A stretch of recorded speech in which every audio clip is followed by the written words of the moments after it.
All right. Welcome to this week's episode of the Hero Academy podcast. I have my brother, my friend, the magnificent, the mighty Stephen Leapley. Did I say it correctly? You did. All right, awesome. All right, good, good. So people know that I actually have talked to you before. You did. And I get the opportunity to be on with Super Dave. Yes, sir. Yes, sir. So we were talking about cameras and like Zoom, and they actually saw an ad for one that kind of like hangs down in the middle of the screen, so you can maintain eye contact the entire. I don't have that camera yet. I like my Logitech 4K. It looks, it comes out crystal clear. But I would consider getting that camera since I'm on camera so often. I wonder. Wow. It's called a I can't think. drop down zoom camera, and it's Ah, supposed to fix the problem of your eyes looking, so you don't have to like you do want to look at the person, but you also want to look up at the camera so that you're kind of so it maintaining looks eye like I'm looking at the contact. person. Right. Right. It's all good unless it goes on to like YouTube and then you just look like you're looking down the whole time. But We're if just it's just avoiding. audio, if people are just listening, then it's not really a big deal where you're looking. Um, I don't I think most people discover me on audio. I think but anyway, this is not about me. This is about you. You helping veterans to write their signature book, which is a pretty cool mission. How did you stumble on that? Because I know no one starts out with their signature idea and their signature coaching program, their signature business. So, what were you doing before that? It's just an overnight success, Dave. Like I just woke up one morning and went, you know what? This is what I'm gonna do. And then I started doing it. It was like a bolt of lightning, right? You never tried anything else beforehand. 3:42 in the morning, I woke up. I was like, I am gonna be a ghostwriter helping veterans. Well, I have a heart for veterans as I have am one. Yes. I spent 10 and a half years as a Navy corpsman, and and then after that went into stayed in the EMS field as a paramedic. Did a total of 16 years as a paramedic, and then transitioned to a bunch of different things. But I got into ghostwriting via copywriting via we were coming out of my wife and I went back to college in our late 30s, early 40s. And so I was we were traveling and I was on one of my buddies I was talking to. He's like, "How are you going to fund your trip?" And I was like, "I don't know. I'll probably do some writing or something, or some social media management." And he's like, "Well, I need a copywriter and a social media guy, and I know you can do that." And so that was kind of like my first real client, and that so I cut my teeth on that copywriting. But then really, while my wife and I were in college, she hates it when I tell this story, by the way, because she's like, "You're telling it wrong," but I'll tell it my way. Uh, she uh she would always ask me to edit her papers, and so I did that because I'd just been writing for years and creating curriculum when I was in the military and as a paramedic, and so I am got good at editing. And then, of course, copywriting. So she would come to me. She came to me one day with a 4-page paper and said, "Can you edit it for me?" And I said, "Yeah." And just off topic, said, "How long does this have to be?" She said, 10 pages. And Oh, I said, "Well, you got four." She's like, "I'm done. I'm done and writing." usually what editors do is they subtract, they don't add. Yes. And so I was like, you can't, and I can't remember what class it was, but like you can't turn in a 4-page paper when it's required 10. Like sometimes you can get away with that a little bit. She's like, "Well, I'm done. So if you want to write more, you can write more." And I was like, challenge accepted. And so and so I ended up writing 10 pages for her. But I couldn't just write because she writes the way she talks. It's a very Right. natural flow. And so it doesn't always flow very well in the academic world. And so that was where my editing came in, was helping her take her do that. And so I had to learn real quickly how to write in her tone of voice, um, without changing the tone of the paper, but then also write it academically. And so in doing that, Um, I think that was the longest paper I actually had to ever write for her, um, or ghostwrite for her. But that's really where I cut my teeth on learning how to embody somebody else's personality I in was their just gonna writing. ask you, are you good at mimicking someone's voice and style? If, like, say I gave you my first book, are you good at mimicking their style? Yes. Yeah, somebody called me the Jim Carrey of ghostwriting some time back, and because that's literally how I like to work is I embody that person. I almost take it like an actor. Like I get into your brain, get into your mind, get into how you are, what you think, how you think, and to be able to write from that angle.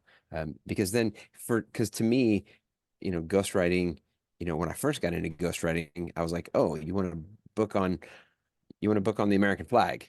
Okay. What are the 3 points you want to know about it? Okay, let me write it. Here's your book. Like that's what I thought ghostwriting was. Um, and to some degree it kind of is.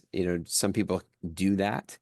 But for me, it was like I just look at it as a collaboration project. Like I'm bringing something to life. Yes. Usually it's, people have these ideas and they can speak about them or they can just talk in general about it, but they don't know how to formalize it or format it into a flow in a book. And that's my talent. And so I enjoy that piece of it. And, and the projects I pick up are kind of like those challenges where I love diving into something that I know a bit about, so I don't have to learn too much technicality, but I get to learn and invest time into people, and that's where my heart is connecting with people. Yeah, my heart as well. I do the podcast for first responders, for military, and for nurses, the people that I consider heroes. And that's where my heart and soul is. And I want to help them in any way possible. So that's why when we spoke about you creating books, I know that veterans is where your heart is at, but you'll work with anyone who's served in any kind of capacity, right? Yeah. Because you So understand their heart.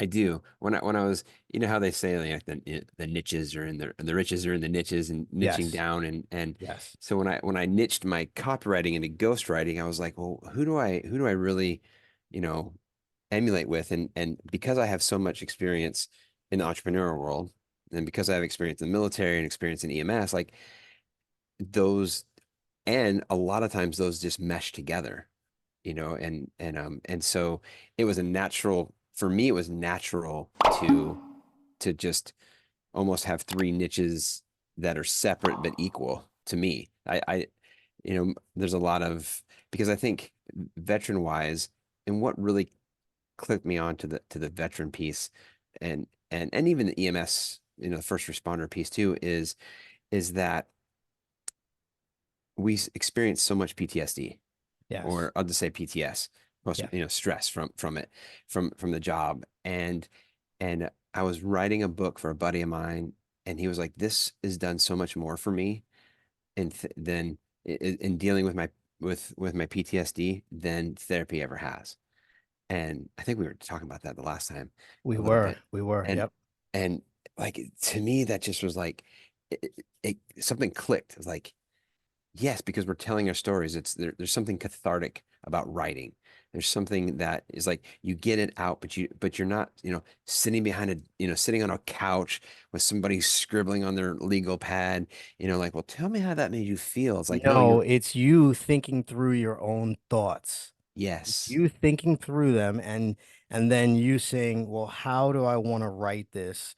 And sometimes it's the first thing that comes to your mind, and then when you write it, you say, "Well, that's not really how I wanted to express it."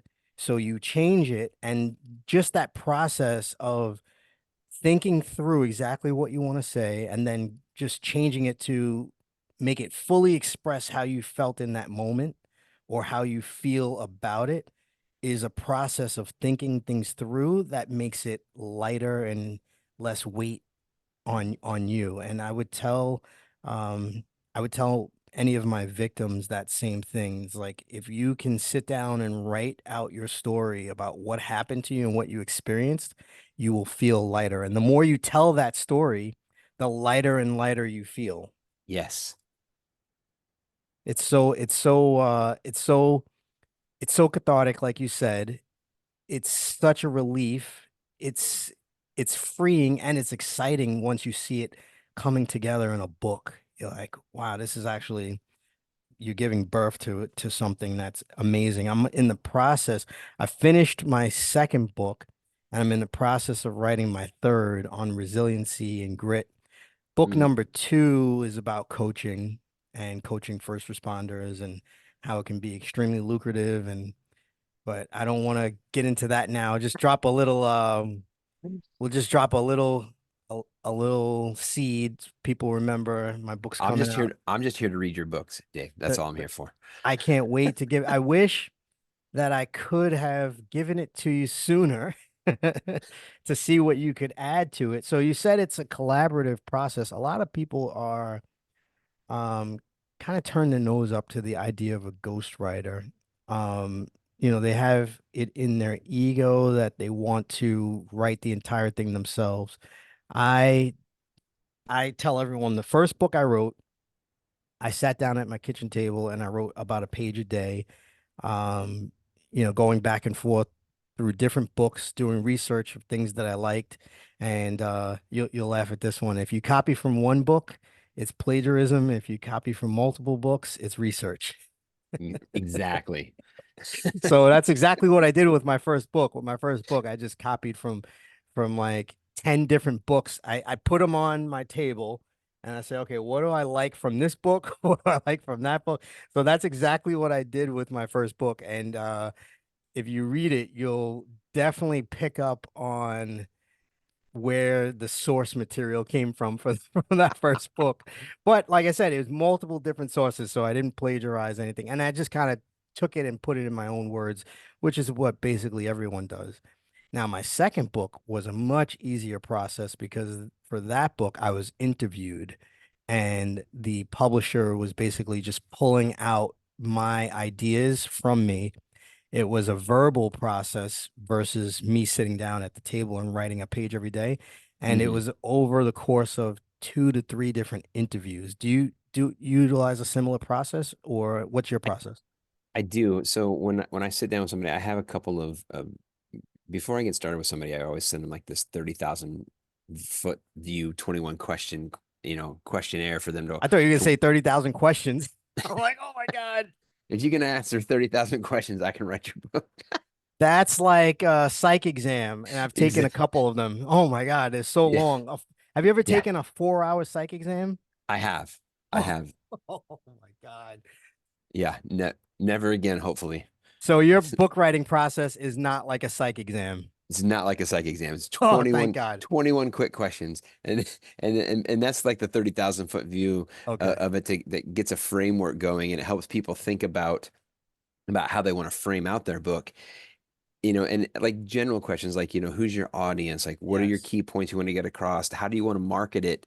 Because even that, because I've got people who want to write books to enhance their career, Yes. to that, you can take your story, and especially if you're a coach, right? You take your story and you can take that into coaching others. And, I got through it, so can you. Here's how we do it, kind of Yes. thing. I've got people who write their memoirs because writing your memoir is cool, and then I have other people who want to write their memoir ish type book, but they do it just for their family. Like I want I want my grandkids to know my story, so I don't want to publish it necessarily to the world. I just want to write it for my family, and so those are cool too because it's just that process is really easy because there's no pressure of like we need to formulate it right or format it right. It's like we got a framework and then just write, which is really cool. I have a notebook. One of my coaches, a story coach, he said to write down significant stories, right? And write down vignettes and things that you want to share with other people. But I have another notebook from a very, very old mentor of mine. It was an idea that I got of getting a composition notebook, and I wrote each year. So I started out with the year I was born, and any significant events, because you can only remember back to like 5 years old, 4 years old, right? So Yep. any significant events from that year, and then each year after that, whatever I could remember from that year, like any significant or what defined that year, any significant events that happened in that year. So I have a book going. I think I probably stopped around 45. I gotta pick that book back up. I know exactly where it is too. It's in my stack of notebooks that I have. Um, but I have this book with each page has a year on it, and each year I broke down to 12 months, and I tried to like look back through photos and see if there was something that reminded me about that year. So someday, um, maybe when I hit 50, I will write a memoir with you. So that's only a couple years away. 48 now. So maybe in 2 years from now, we'll start on that memoir. 50 is a nice round age to like kind of. Do you have a typical age group that decides to write a memoir? Mm, I would say 50 is a good it's a it's a good place because it's half a century, right? It's a good capstone. It's like when you live 50 years, people kind of, respect you for what you've done. You've put in the time, so to speak. And you Um, definitely do not have 50 years left, and you may only have 25 left of like healthy living where you're like capable of going on trips and still hiking the Andes Mountains. yeah. Which which is I have to remember that because I have this conversation with God over many times that where I'm going to live to be 120. And Oh, me too. Me too. I told my kids that I have a few years ago I'd say I was going to live to 130. So I do say that also. Um but the but you also have to know that on the other scale, the average male only lives to what 75, 80, right? something like that, yeah. Something like that. And Jesse Itzler talks about it all the time that when you're out, he talk about being out skiing and you don't see many 70-year-olds out there on the slopes. So you may only have active years another 20. But see, I see a lot of 70-year-olds on surfboards. So That's he's just cool. That's he's that's just really cool. he's just in the wrong place. That's what it He's is. just in the wrong place. Yes. I see a lot of 70-year-olds at the gym, and I always take time to talk to them. There's a guy that's 20 years older than me. He's 68 and he's jacked. And he wears the string. He wears a string, like a string, very old school string. What are those string tank top? Like Yes. where the Like nipples are popping out. It's like the very old, it's very inappropriate. Very inappropriate, but but you he's know what? 68. Who cares? 68 and he can rock it because he's jacked. And I talk to him all the time. His name is Charles. Shout out to Charles. Someday he'll hear this and he'll listen. But your tank top is inappropriate, Charles.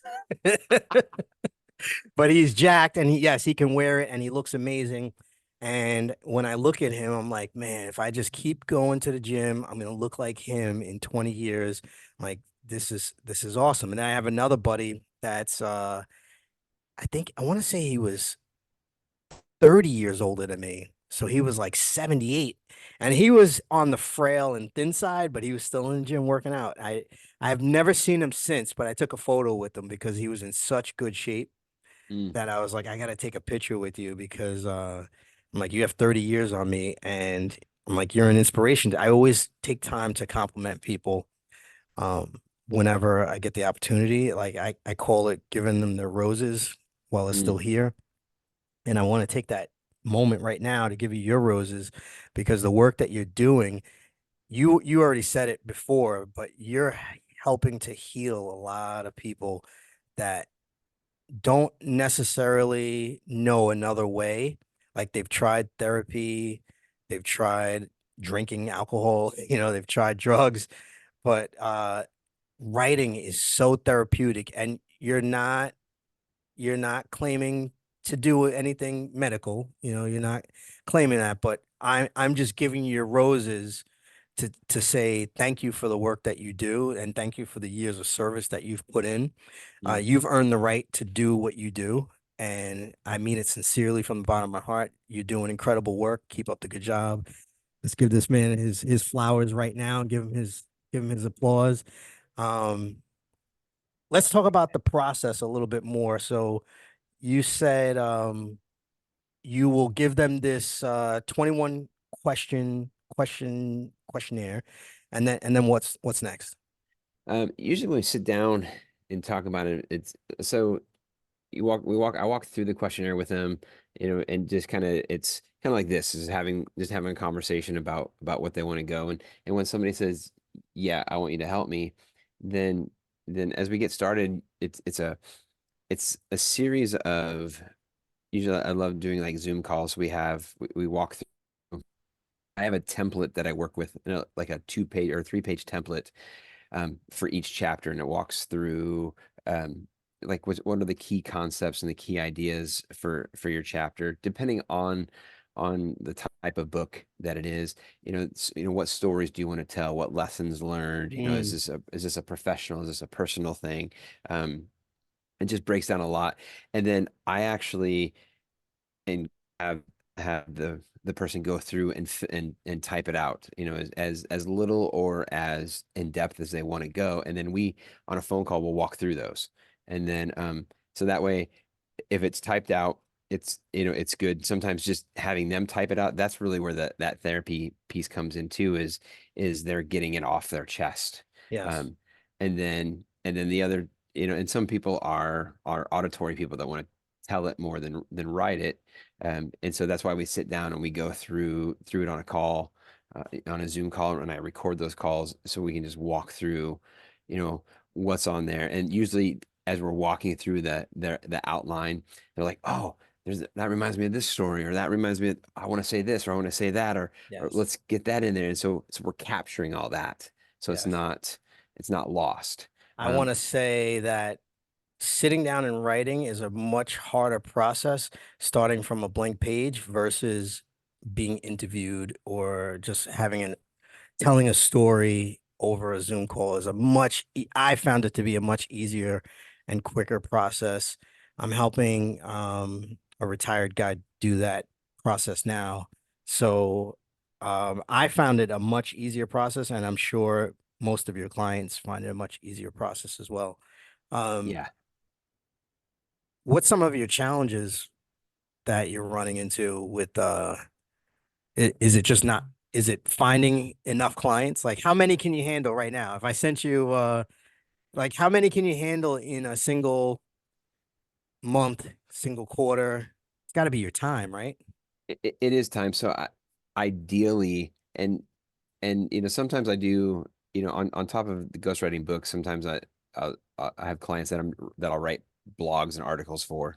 I have a few clients, that are, monthly clients where I write, 4 to 8 articles, and that's usually like a 1 day process for me, or sometimes a one afternoon process, just depending, because those are easy for me to write. Um, but book wise, I try not to have more than 3 clients at a time. And my my my ideal, and I'm at it right now actually, which is really cool, is my process is writing a book in 90 days, Mm, over 3 months.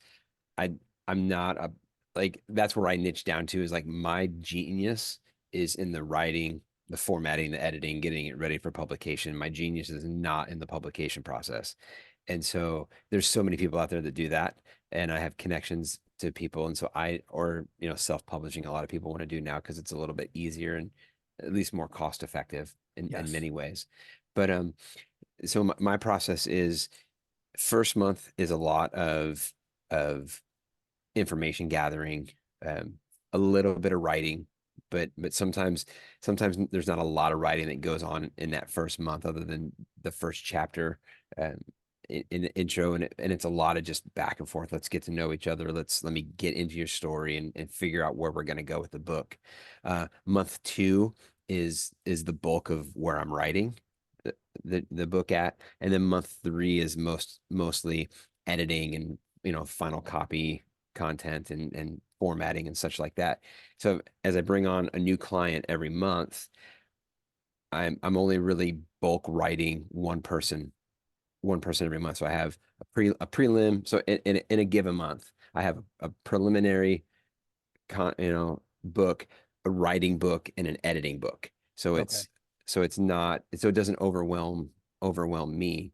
Uh, and I could probably handle a couple more, with my time if I, depending on time frames that clients have and where they are in the process. And I picked up a client in November, and she was like, I want to get my book out by Christmas. I'm like, and it's November 1st. I'm like, and she had like 90% of it written.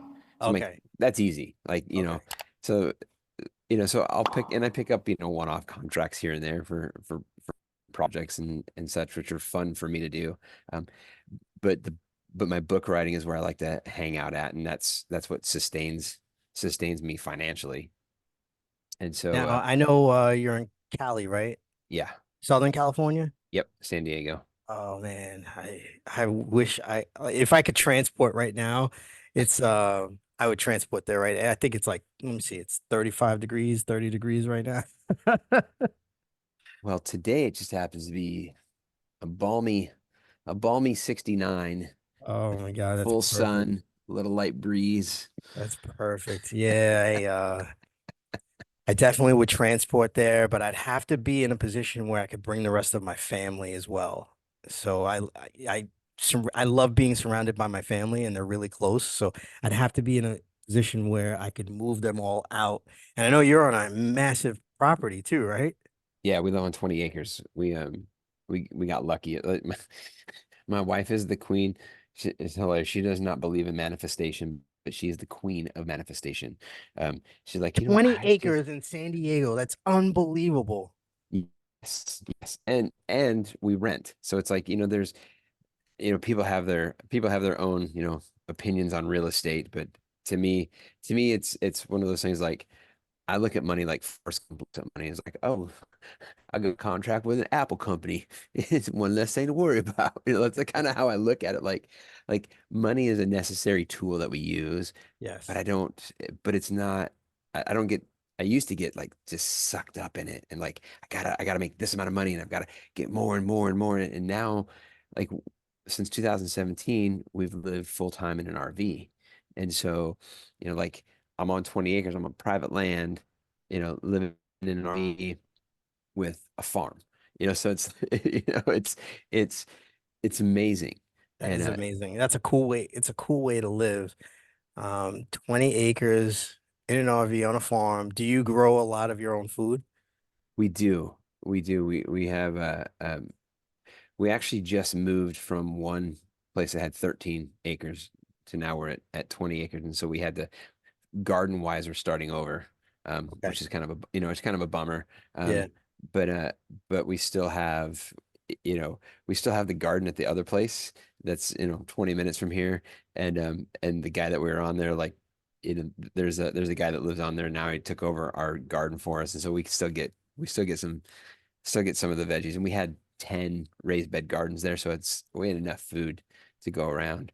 um My son has a small garden in the back of the yard.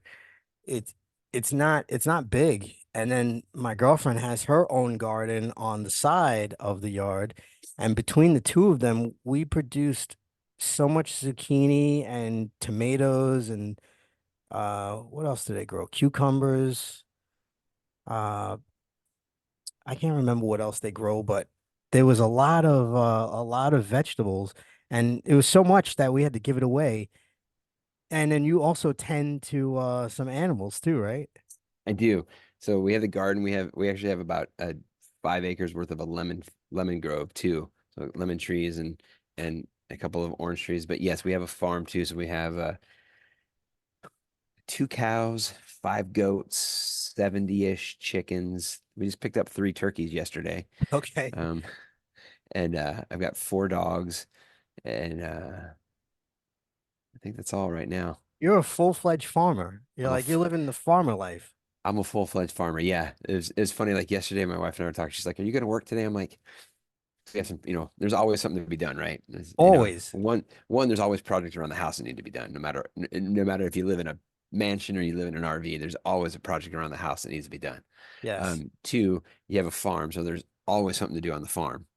And so I'm in this like weird transition place of leveraging farming versus writing. And so I do, a few hours during the day I work, and then during the daylight hours I try to spend a lot of the time, with in the farm doing projects in the morning, and then I'll come back to work at night, and when everybody kind of beds down, and because I've gotten pretty decent at managing my time, it I don't end up doing a lot of fluff time. I used to come into my office and spend the first hour on Instagram. Mm. It's just like just scroll and scroll. And like, most of us get caught up in that. And I figured out how to hack myself to not get caught up in that. And then I can come over and just get work done. Do you leave the phone in another room or like somewhere else? I have done that, but no, I like to have my Instagram and my Facebook on, like, uh, I'm an iPhone guy. Sorry, all you, Android I'm an people. iPhone guy too. Good. We can be friends still. Everybody needs a few Android friends, but no, I'm just kidding. I put, so I scroll all the way over and I delete the app off my home screen. Okay. So I have to like physically, I'm an organized guy, so I have like my first screen is all of the apps that I use on a daily basis, my email apps, and then I have like a screen of banking and a screen of productivity, and then a screen of music. And so I have to like scroll through 4 or 5 screens before I get to my list, and that's where my Instagram and my Facebook app stick out. So I actually have to to put in some effort to get to the You apps. you made it more work in order to get to them. That's Yeah, something that James Clear talks about in Atomic Habits. Did you read that book or listen I, to it? I have not. I've heard of it, but I Wow. have not. I haven't read it yet, but that's cool. Yeah, it's just I get on there, I'm like, I mean, it's what, a second to screen, to No, go but all the way it's across, but you made it harder. but I made it harder. So now I pick up my phone, I'm like, I don't even want to go to Instagram. Right. Right. I took the approach of setting a timer for myself. So like I'll go on there, look for 15 minutes and then I try to close the app as quickly as possible. But I have a timer for 1 hour a day. And one of my coworkers said, "You are on Instagram for an hour a day." I'm like, "Yeah, I could be in the bathroom scrolling for 15 minutes." That time goes by actually really fast. Yes, it does. It goes by really, really fast. So just imagine if you spent that time doing something else more productive, like being a creator of something. Uh, Yep. creator versus consumer, right? Yes, yes, or reading my books. Um, that's another thing I can do is read books. And Was that the missus or was that one of the no, kids? that was one of the kids. Uh, So how many you got? I have a total of 8 kids, but 8 kids. That's right. You told me something crazy like that. yes, I only have four at home. We have 4 adult kids that are out up and out, and then we have 4 still in the house. Okay. So All right. I have my three and then my girlfriend's three. So we have six altogether, plus two grandchildren. So I consider them all my kids. So I could say I have eight also. there you go. I don't have any grandkids yet. So I will bow to you, grandfather, for Thank you. Thank you. as my fatherly elder. There we go. What's on the agenda? I know it's 3 hours earlier there. What's on the agenda for today? Um, I've got we've got a rainstorm coming in Okay. in a couple of days, so it's making sure that the cow pens and the goat pens are fully cleaned out, so that when the rain comes for 2 days, we don't flood too much um in there, and then I've got I'm writing writing. Actually I have two client books I'm writing this month. So I'm in the throes of doing that. And so I'll be back in, and then I'm growing my own LinkedIn as well. I spent a decent amount of time on LinkedIn, Yeah. and I love it. I Um, noticed. I noticed. I saw you. I saw you. That's how we connected. So, um, back to the animal question. I understand the purpose of cows and the purpose of chickens, but I don't understand the purpose of having turkeys and goats. What do they do? what do you eat for Thanksgiving dinner? I'm vegetarian slash Okay. plant-based. So, but I do partake in some turkey. So you have them just you're gonna feed them all year long, and then you're gonna, slice them up. Yeah, pretty much. Oh my goodness. So they to me, animals have a purpose. Yeah, Some animal, like people are like, and I we might go to blows off in this one, so I apologize. I'm just telling you my side of the story. that's okay. That's okay. Uh, I ate meat. I ate meat for 40 plus years, 44 years, so it's all good. okay. Um, I have a vision like there's a purpose for everything on the farm, right? Everything has a purpose. So the turkeys are bred for eating. And so we have three right now, and we'll have Okay. one ready for one will come ready this November, probably October will be ready. And that's and yeah, and that I mean that's for me, that's their purpose is Are for the food. kids okay with that cycle of life? They are. And so last year when we really started the farm, this was our first time that we ever raised meat chickens. Okay.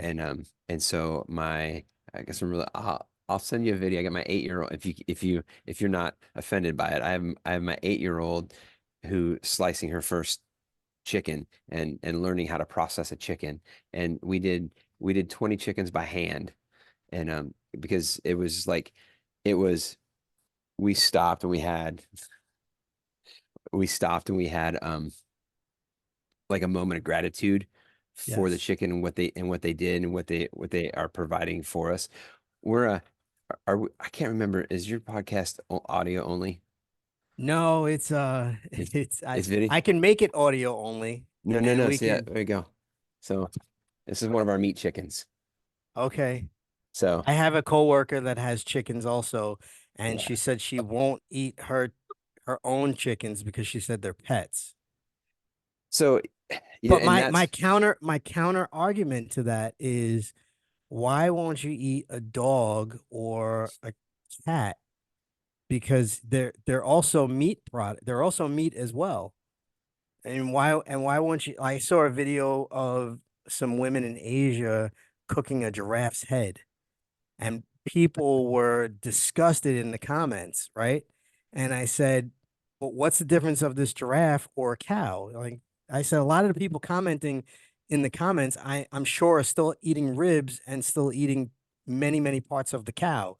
mhm. So, so how do you justify it in your mind of one is one is a pet and the other one is food? Mm, I think there's a few things. One, I think there's a society's exception of what is a pet and what is not a pet. Right, Um, generally speaking. Um, right, like gerbils. yeah, And I I mean, imagine they'd be pretty tasty in an air fryer they with some might. Well, barbecue sauce. see, so the gerbils, so like our goats, a goat's purpose is to make more goats. Like Okay. a male goat's purpose is to make more goats. That's all Right. his job is. Right. And so my female goats, I can make goat milk, I can make goat cheese, with them. People say, well, if we were meant to drink, cow's milk, then we'd all be cows or something like that. And I'm like, go tell your mom you want another gallon of milk from her. She's like, no, that's not how, like so I feel like there's a hierarchy of of respect and purpose in life. if we were meant to be like animals, we wouldn't have a brain to function and think the way we do. I Um, love your view on the food that you eat because you're actually growing it and you're actually processing it. So it's not like it's in a processing plant and you know that it's getting you you're not injecting them with steroids to make them bigger, right? no, no, So I mean, we free range our animals. They, you know, I was afraid because my daughter who was here, it was, that was one of the chickens the first time around was her pet.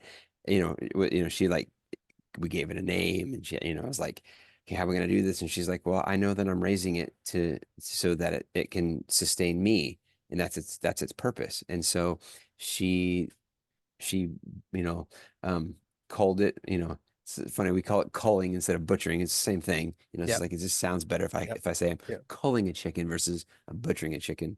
But I mean that's what we're doing is like we're processing it for food. Hmm. And she's like, I want to do that chicken. I raise that chicken. I'm gonna do it. And so all of our kids had that process, and so they respect the animals that we have. Um, Yeah, and that's the indigenous way. That's yeah, that's the indigenous way. That's the Native American way. A lot of countries around the world respect the food that they eat, and I think it does make a massive difference with your health. For me, it wasn't a moral issue. For me, it was my blood work. I was told I was going to have to go on cholesterol medication if I didn't change my diet. So I changed it super quick, and um, and it was from watching the Game Changers. I don't know if you ever watched that on Netflix, but it was from watching that and then watching Forks Over Knives and then just um, getting more educated on it. And then it became, watching some slaughterhouse videos. So watching some of those things. So then it became a little bit of that as well. So I'd say it's 70% about my blood work and 30% about the animals. So like I said, I don't ever preach to anyone. I just tell people like that's the way that I eat. So when I see other people eating meat, I get it. I ate meat for 44 years. we like for milk, like we do obviously we do raw milk, Yep. because we have the cow, and it freaks about sometimes, before we started drinking raw milk, it freaked us out when we had our oldest son had a lactose intolerance. We're like, great, then this is going to change how we do things, and our friend was like, no, you need to give him raw milk. I'm like, no, like that's stupid. And then we actually went to the farm that had where we were going to get our raw milk from here in Central California. And the guy took us in, like we had a thing called camping with the cows, where we spent a weekend camping out next to the cows and learning all about cows, learning all about milking and everything. And it was like how they process, their milk and their cheese and their butter. And it was fascinating. And then drinking milk was like, wow, it's when you first start drinking raw milk, you're like, this tastes different, it just tastes weird, Yeah. Yeah. and then now it's like when I drink pasteurized milk, I'm like, wow, this tastes weird, because so, but at that time they were next to like a chicken farm where it was all barbed wire, and it said no video surveillance, no video camera and everything like that. And we snuck up and looked in and took a video of, you know, just imagine putting like, 2,000 chickens in a 20-foot RV, right? Like you got no room to do anything. And we're like, Yeah. wow, like that's Yeah. crazy. And then so, you know, And and I then always people say, wonder why we get these animal-born viruses. yeah, It's because of situations like that. yeah. And so we really started to learn and like just like what can the earth provide for us, and how can we steward it well? So everything that comes on has a purpose. Our next endeavor is bees. We have a place where we can have bees give honey, and they can pollinate our citrus plants. So there's a reason why everything is there. And I think I've got friends that are vegans and vegetarians and carnivore diet eaters. They're like, it's like no vegetables at all, and like no meat at all, and it's like, you know, and then I use my friend's line, "You do you, boo boo." Like, You do you, boo boo. Yeah, you have to find what works for you. You yeah, have to. yeah, and it works for us, and it's self-sustaining, and and I don't have to worry about you know stuff. My kids don't say, well, the the the hamburgers come from a package. No, they come from John. Come from Like, Mary the cow. it's right. Um, do you think that it's partially your diet that's kept you in such good shape, or is it because you actually get out there and get after it? Mm, I have way too many kids. That's what keeps me. That's what keeps me mostly as active is the kids. But it is. I feel better when I'm eat more whole food, and okay. my mind is clear. And So you mean Doritos and processed foods like Twinkies aren't good for you? Is that what you're saying? well, I mean, you gotta. Everybody's got our vices, Dave. Like you can't. I No, I um I I try not tried to to. stop I tried to stop eating Doritos. I saw some of the ingredients in them and I saw someone light one on fire and then I went like 6 months without Doritos and then all of a sudden I just broke down and I was like I need a bag of Doritos. My Every now and then I think it's okay. Yeah, my vices. I've done so much better with this in the last probably 5, 6 years, but my vice was Mountain Dew. Mm, And I mean, I was when I was in the military, I was drinking probably a 12 pack of Mountain Dew a day. you're lucky And you're not diabetic. I know, right? I mean, I was also running, Yeah.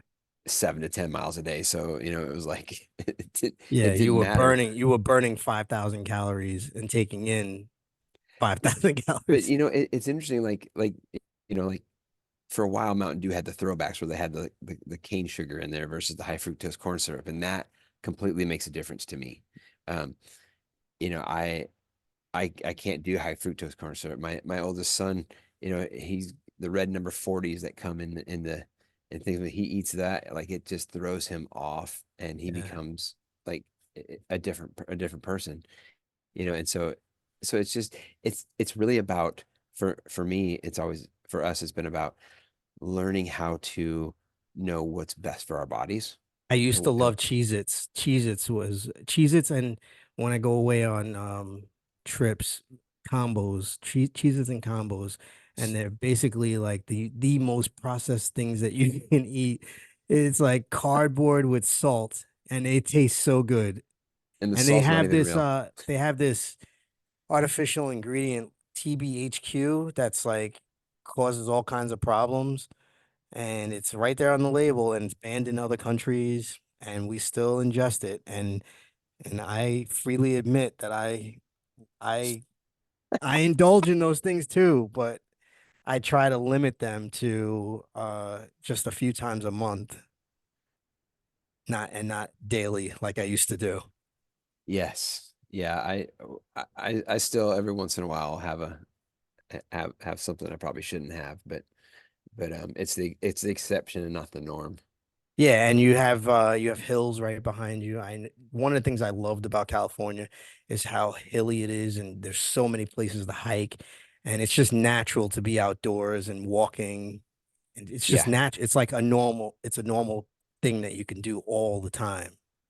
Yep. Even in the rain, even in our massive rainstorms that were like, oh my gosh, although You get mudslides too, though, right? we can get mudslides. I mean, it floods downtown San Diego. There was a place in this last rain that happened a couple weeks ago that it flooded a good 20 feet in some places, where homes were almost underwater, and 20 that's feet of water, yeah, yeah, and the homes were almost underwater. yeah, yeah, It's wild yeah. It was and it's because it's because coming down off of it's mountainsides yep. and into the valley. Yeah, if you look at like a topography map, you can see, like there's there's natural waterways, Yes. coming off the mountains, and in our California lifestyle, everybody wants to live here, and so they build in the waterways sometimes. And it's like, oh, we have a drought. We haven't had water here in 20 years. We can build here. And then they build, and then the rain comes and it floods. It's like, Yeah. So ideally, you don't want to live in a valley. Ideally. ideally, yes. Yeah, you want to live on the side of a mountain somewhere. And it's funny because we live on the top, and I would drive by like and see the houses like where we're at, and I'm like, I would never live on top of a hill. That's so stupid. Why would you live on top of a hill? And now that I'm up here, and we just had a rainstorm last week of 3 days, like nonstop rain for 3 days, and I was like, yeah, if I lived at the bottom of the hill, I'd be flooded out. I'm like, I'm so glad I live up here. Have you ever experienced earthquake? Because that was my biggest fear about California when I was young. I was like, I would never live in California because of the earthquakes. I have my biggest earthquake was actually when I was on Guam, when I was in the military. Okay, Um, that was my first one, and that was the worst one I'd ever been in, and that was scary. like a six, And seven. it was an 8.1 Ooh. that lasted for 61 seconds. And it was right across the Marianas Trench. And they said if it would have been 15 miles closer to the surface, it would have completely taken the island underwater. Oh my God, that's so scary. Yeah, That's why I think I'd rather live in Hawaii where they have the threat of volcanoes and they don't really experience earthquakes. Like I think not I'd very rather often. deal with lava because I feel like you can kind of get away from it. I gotta go out in the ocean at some point and let it cool. Yeah, it's gonna hit the ocean, it's gonna cool. At some point it starts slowing down. As long as you don't get fireball rain coming down on your head, I think You should uh be I okay. think Hawaii is the move. I know everywhere else there's something, you got hurricanes and and floods on the coast. You got tornadoes in the middle of the country. So I mean you can't escape it no matter where you go, really. Now, Steve, you wrote two books yourself? I have written I've written two books myself. I haven't published them. What? Like I know. I'm the contractor. Everybody else's house looks really good. My house is still not finished. Uh, Is it because you're a perfectionist? Like, why haven't you just put it out there? It's got to be Probably. a little perfectionism. I'm sure. Yeah, it's my own fear of rejection of me putting out something. I've written a handful of ebooks. Um, Unless you're a great marketer, okay, unless you're a great marketer, someone once told me not a lot of people are going to read it anyway, so you have nothing to worry about. Like even the people you give it away to, they might skim through the first couple pages. How many people do you know actually read a book from cover to cover? Not very many. I do. You do. I Yeah, do. well, that's part of your job, It's and you're a writer and a reader. So, but I'm talking about like Joe Blow, average citizen. How many people? So, the average CEO reads a book a week, right? And the mhm. average person, is it a book a week? Yeah, I think it's For the CEO. 52. Yeah. Yeah, average CEO reads a book a week, and the average person reads less than one book a year. So if you want to be in the top 5%, then you should do like the average CEO does, right? And then, but most people are not CEOs of companies. Most people are just picking up a book here and there. So my long point is just put your book out there because most people are not even going to read it anyway. I know. I Unless know. I don't know how good of a marketer you are at like book marketing, right? Have you given speeches? Do you stand in front of people? Yes. Yes, You I do. I Okay, so that's an can, yes. opportunity. That's an opportunity, and I know you're going on podcast, so that's definitely an opportunity to sell your book. Um, I've never what? been on a podcast before. Is this a podcast? Is that what we're doing? No, we're just having a conversation. This is Oh, not a woo. podcast. This is just us kicking it. We're just talking. Um, What is book number one about that you have not published yet, which is shocking to me? I did not know that you didn't publish it. I did not know that fact. Book number one that I wrote was it's called The Awakening. It's a I wrote it coming out of seminary when I went through Bible college. And so it's basically it's my take on the 12 basic tenets of Christianity. It's Okay. like it's just like a personal survey of Bible doctrines as it would be the kind of um the So official the thing on it. only people that are going to pick up that book are Christians. And the only Yes. Christians that are going to pick up that book are the ones who believe are believers. And they're probably in Bible college looking for research. So publish that book, I will. I will. I have a please. I have another one that I wrote which was j- essentially it was a book of quotes. I took a bunch of quotes and some of my own and many from other people and just kind of categorized them into different things. It's called You Can Quote Me on That. And So just like that's an it, easy one to publish as an ebook. That's an easy. yes. Yeah. I mean I've written 3 or 4 ebooks. Okay. Um, so and then I've been a co-author for a couple of books. Yeah, Um, we're gonna co-author one for sure. I got a series of four more books. So my first book is called The Pathway to Prosperity, and I have four more pathway books that I want to write. And I have I can say the title of it because I don't care if someone steals my idea because it's not going to be the same as my book. The second one is called The Pathway to Power, and that's my own view on how you gain power and how you gain status and respect. And that is through service, through serving people. mm, So MLK said anyone can be great because anyone can serve, right? Whether you're a custodian in a school, you can find a way to serve that school to the best of your ability. And if you want to find, and then Jesus said something about service as well. Find a way to serve many people and you'll become great. I know I'm misquoting it. I don't have the exact quote, but that is the quote. So that is the premise to, and like I said, anyone can steal my premise because they're not going to have my stories. I yep, truly don't believe in competition. I truly believe in collaboration. And 100%. so you could write the same exact book and it would be totally different because your stories would be completely different. You've lived a completely different life. Your perspective is going to be completely different. So, and that's why you can't copyright a title. That's right. And that's actually the book I'm writing right now. And full disclosure, my goal is to publish this book this Okay. year because it's All time. right. And it's called The Power Principle. Okay. Um, and so it's about how people get where does power come from? Not in the Hey. authoritative. See, you had the See? same idea. See, I honestly believe all of these ideas are out there in the ether. They're just floating around. And some people act on their $1 million idea and other people just let it kind of continue to float in the ether, right? It's just out there Yeah. floating, floating, floating. And anyone can pull these ideas out of the ether and actually make them real. But some people are just more connected to it than others, and some people take more action than others.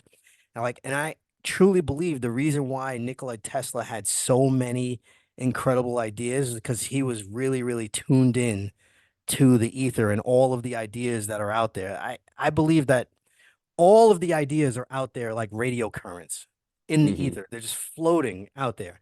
And anyone can tap. Some people are more tapped in than others. Like Steve Jobs was one of those people that was just very tapped in.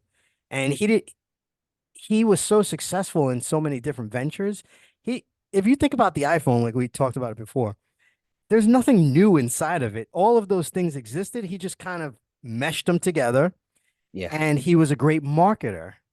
So Yep. he had a lot of different talents as a designer and as a marketer.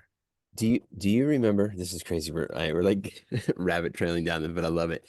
Do you remember the initial commercials for the iPhone? I do not. So 6 months before the iPhone came out, when the iPhone came out, the only service provider was AT&T when the first one, right? And so for 6 months, the commercial was the AT&T little blue world that came out there with it. It was like AT&T across the screen. On the bottom it says something's coming. Like for like almost 6 months, that was the only commercial. And then like a month it was like it's here. Ah, and it was the iPhone. Genius. It's genius. Yeah. And then look at how there's rumors for the next iPhone and people still line up to get the next one. I don't know how long that trend will continue, but people still line up to get the very next one so that they can unveil it on their YouTube channel and unbox it and talk about the one extra degree of pixels that the new camera has. I Like it went from a 13 pixel camera to now it's a 14 pixel camera. mm, And there's I and there's a fifth and sixth camera on the front and back. Like they I make just these small changes and people talk about them on their YouTube channel and they'll get thousands and thousands of views. And this is just an incredible time that we live in right now. I'm trying to see how I can integrate AI into everything that I do. But I want to take it back to your paramedic career. And I'm sure you have a favorite story or like what's the wildest thing that you can remember responding to? my very first EMS call. Um, it was I'm all of 19 years old. It was a motorcycle accident. So a motorcycle T-boned a car. Um, and you know where I'm going with this, but Yeah. but Yeah. we walk out and I had the experienced medic next to me. He's like all just cocky and walking through and like we're just walking straight towards the car and he's like, all right, Leapley. He's like, when we get out there, he goes, whenever there's a motorcycle accident, the helmet always comes off. Always comes off.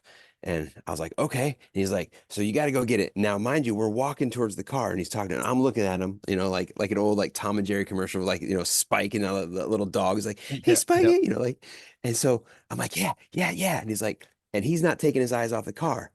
He's like, so it always comes off. You got to go get the helmet. I'm like, okay. He's like, and he points, like he's still looking straight forward and he points inside. And he goes, the helmet's over there. Go get it. And I like looked and I see the helmet, 30 yards away. And I was like, how the heck did you see that?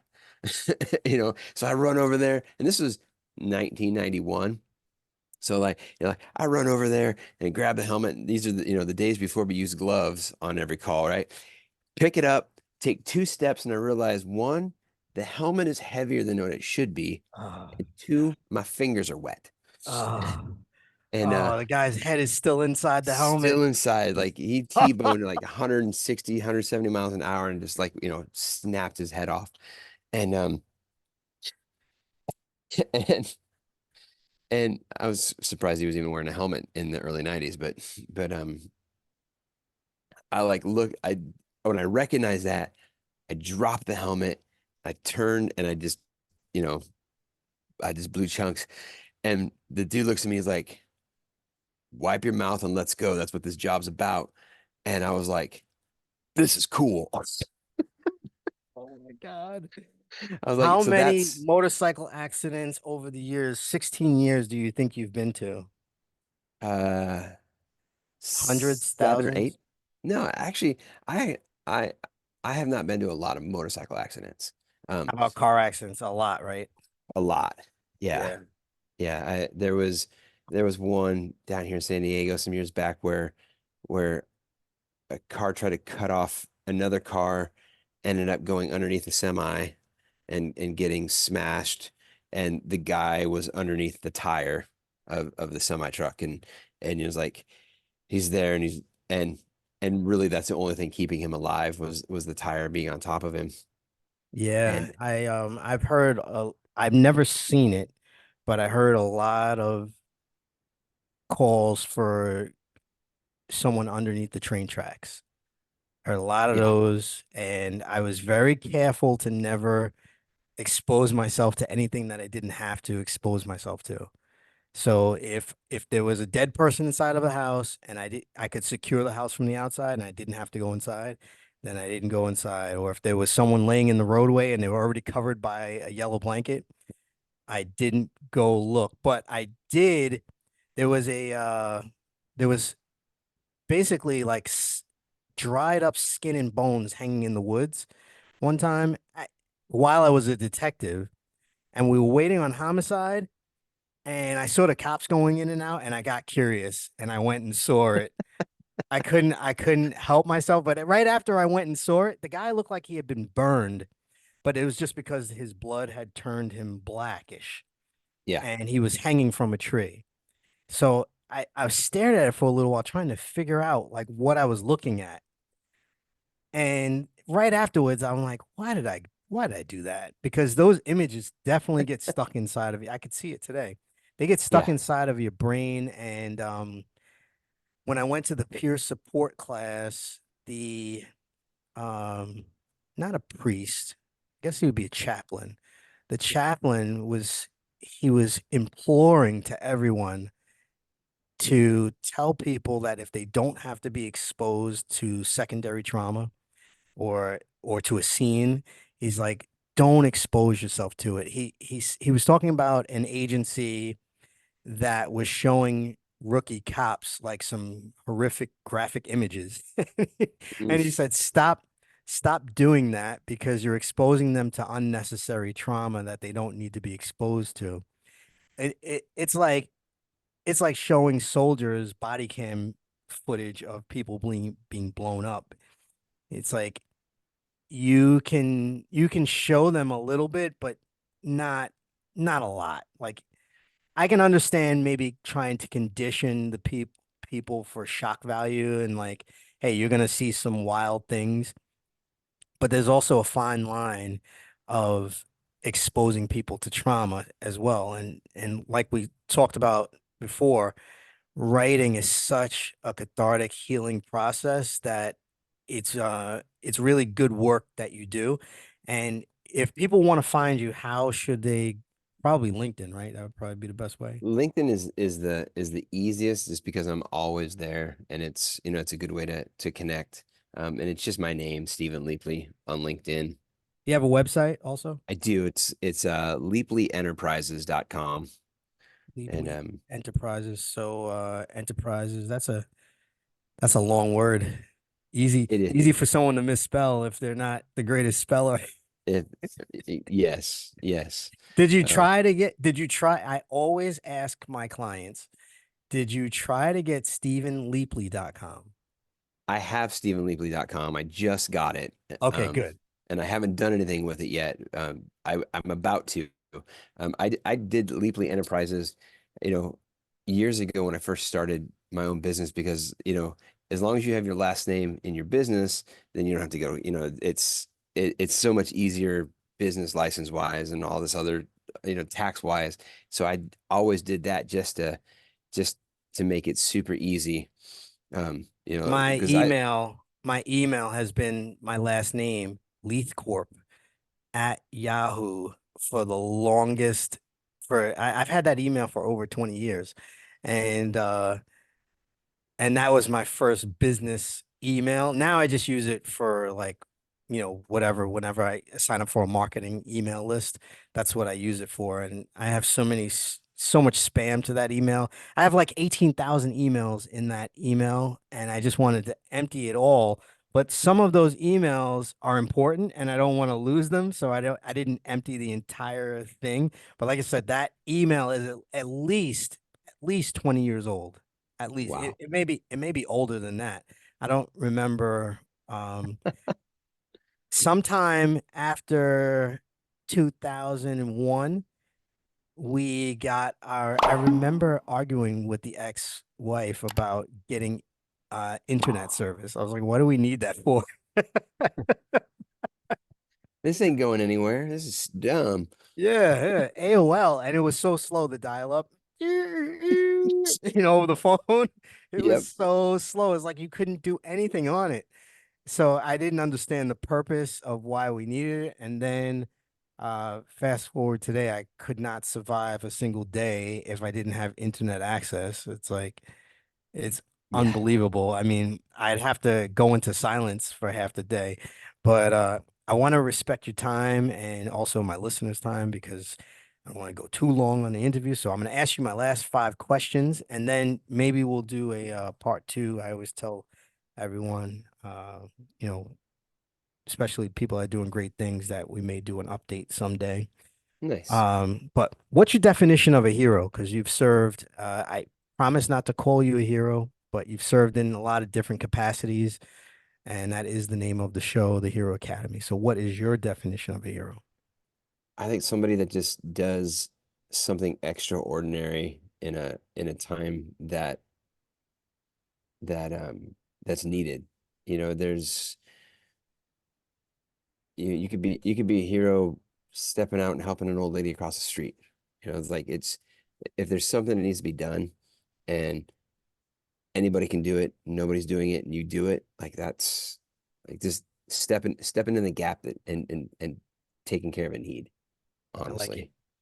When you're starting to feel stressed out or you're starting to feel a little low, how do you save yourself or how do you show yourself love? Let's go to the Hero podcast, listen to an episode. That is the greatest answer of all time.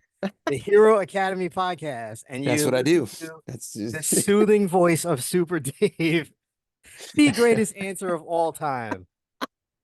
trying to solidify myself a part two spot.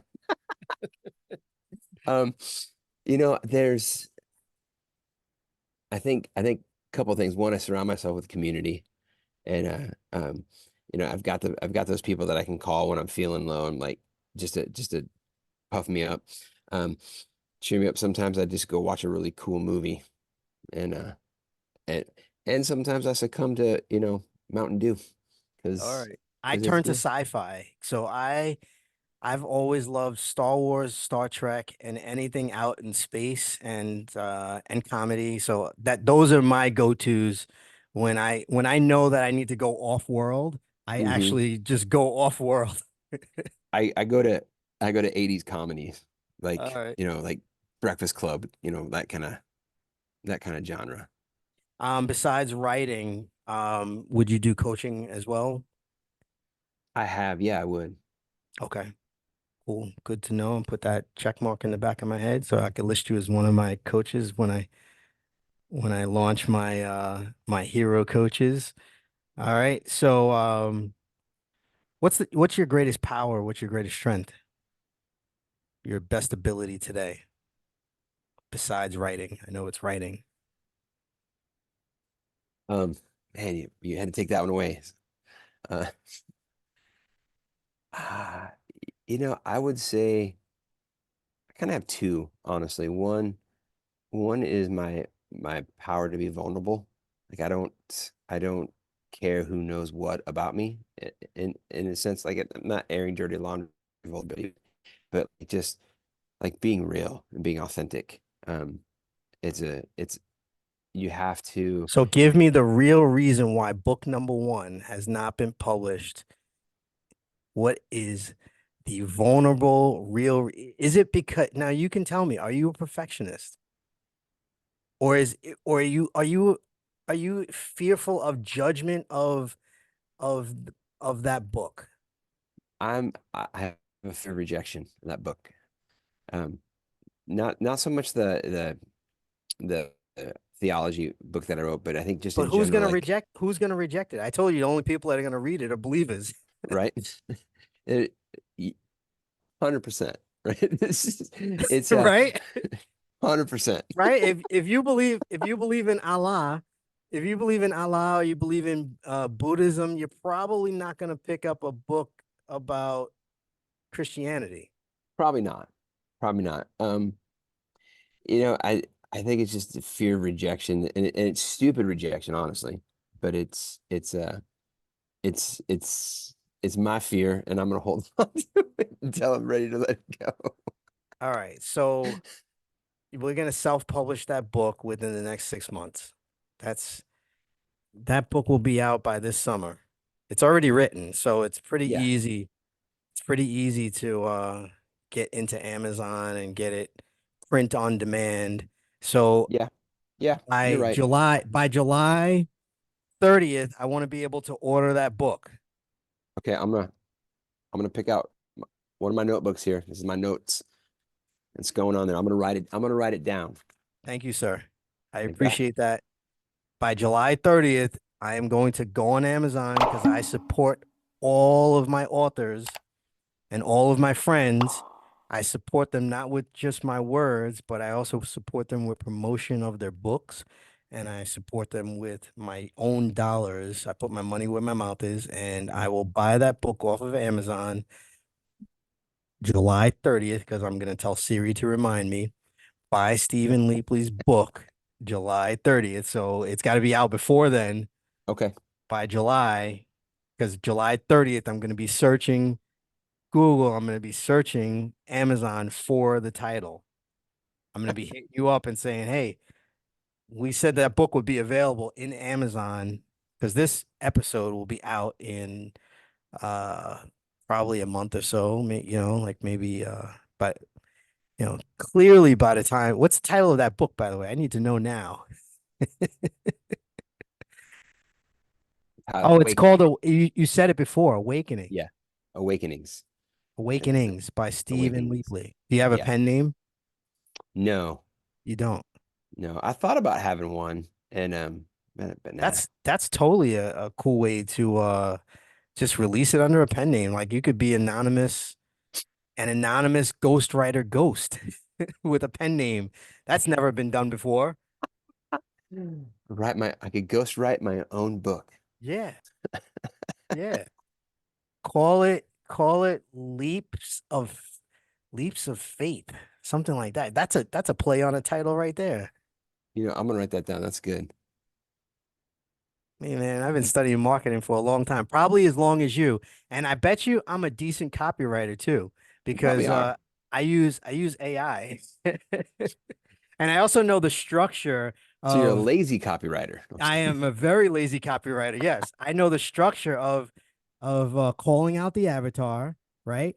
Speaking to the pain and then setting up the solution. Like I have it written down in a note somewhere. So I think I could totally do it. Nice. I'm going to send you some of my copy one day. And just for Awesome. fun, if you had a comic book superpower, what would your comic book superpower be and why? My last question for you. Ooh. So now you could write this character into existence. It doesn't have to be a new power. It could be Comic book superpower. yeah, it could be flying. It could be speed. I'll tell you mine and then I'll give you a second to think about yours. But mine is all of the powers of the mind. So I want telekinesis, pyrokinesis. I want the ability to affect people's uh, mental state so I could calm someone if they needed to be calmed down. I could, reach into their mind and say, calm down, brother. It's gonna be okay. And just have a private conversation with people mentally. I want all of the powers that Xavier from the X-Men has, plus Jean Grey's powers. So all of the powers of the mind. Hmm. That's my wish for my superpower. And I feel like if I had those powers, I could easily make myself float and lift myself up with telekinesis. And then I'd have the ability to fly, but I could also just project my mind places so I wouldn't necessarily need to fly, you know. I want all the powers of the mind. That's what I want. Some people just want to fly. Some people just want to phase through walls. What would your power be? And you can't choose Batman because he doesn't have powers, but he does have a Billy. He does have a Billy, and he does have cool gadgets. But you can't choose Batman. It's got to be a. That's Gotta be true. a Batman does not have any superpowers. he does not, He which might. which is why Yeah, so many people love Batman. that's He true. uses his cunning. He uses his cunning and wit, and Well, I guess that's a superpower. I mean, mm, no, it's got to be a is sarcasm a superpower? no, no. It can't. It can't be caring. I care the most. No, it's got to be a comic book superpower. You know, I'll say the powers that Iron Man has. Okay.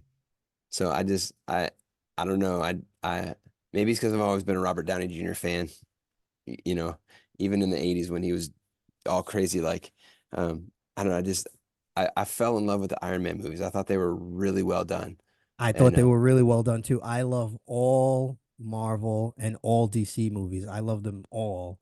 And I thought the I my kids were little when we started to go see those movies, and we saw almost every single one, but they were out of the house by the time the Avengers came, so I had to watch those on my own. But yeah, Iron Man is definitely and when that song came on at the end, they yeah, yes. oh, I'm getting Yes. chills thinking about it right now. So good. Steven, thank you Doesn't so much. It's You're been an welcome. honor. And I I can I do one thing here? yeah, I wrote an ebook specifically for veterans that I sell on my website. okay. It's just called Unheard Valor. It's just Unheard Valor. it's really like why every veteran should write their book. I'll send it to you. But what I want to do is anybody who's listening to the podcast, if they made it this far, whether they're a veteran or first responder, if you get to me on my LinkedIn, or you find me anywhere else, you just DM me the word valor, and I will send them I will send over that ebook to them just as a way to say thank you. I will send you a DM with the word Valor, and I look forward to reading that. Thank you so much, Stephen. I appreciate you coming on. I appreciate your time, and I appreciate you as a human being and all of the work that you're doing. I told you I love to give the roses while you're still on this side of the earth, and you may even get some when you're on the other side too. But right now, I'm going to give them to you while you're still alive. I We'll talk appreciate that. soon, brother. I know you have my cell number, and if not, I'll drop it in the DM in Awesome. I do have it. LinkedIn. Yeah, yeah. So we'll talk. We'll talk soon. Awesome. All right, bye. All right.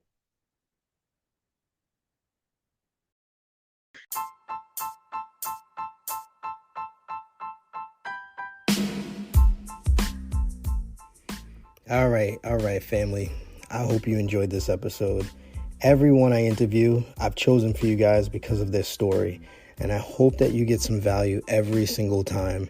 If you did get value or just simply enjoyed the episode, please share the episode with someone that you know. If you know of a guest, a frontline hero that has an amazing story, something uplifting or a positive message, hit me up in the contact form of www.davidleith.com or DM me at Instagram at davidleith1. Subscribe to the show because I have some really phenomenal guests coming up in the next few weeks that you definitely don't want to miss. All right, one.